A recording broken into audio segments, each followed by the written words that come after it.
C'est un braquage d'un nouveau genre qui vient de faire une nouvelle victime.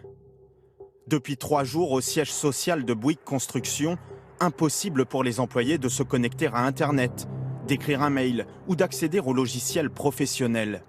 Derrière ces murs, des centaines d'ordinateurs sont à l'arrêt. Dans un communiqué, le groupe explique qu'une attaque virale de type ransomware a été détectée sur le réseau informatique.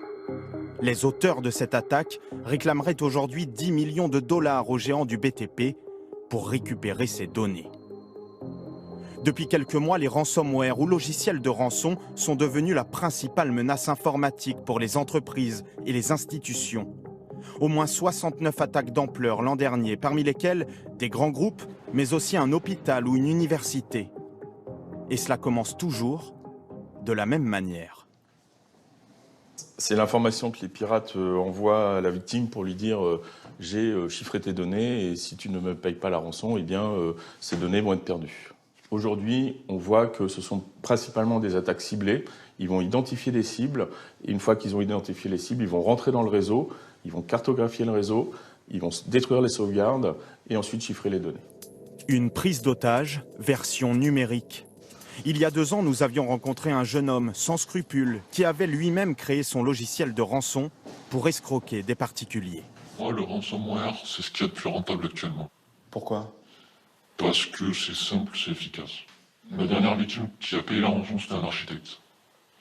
C'était un architecte qui avait plusieurs plans de maison, qui a payé 150 € à peu près en bitcoin.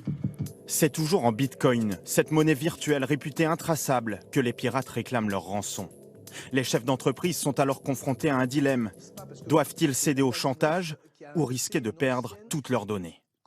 La règle est sûrement de ne pas payer la rançon. Pourquoi? Parce que ça vous désigne comme étant une entité prête à systématiquement obtempérer lorsqu'on vous réclame de l'argent. Ensuite, vous n'avez pas de certitude sur le fait que les données que l'on va vous restaurer soient bien saines, intègres.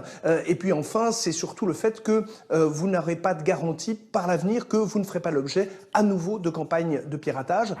Après la cyberattaque contre Bouygues Construction, une enquête judiciaire a été ouverte. Mais pour les policiers, il est souvent difficile de remonter aux pirates informatiques, car les logiciels de rançon sont de plus en plus utilisés par des mafias, voire des États.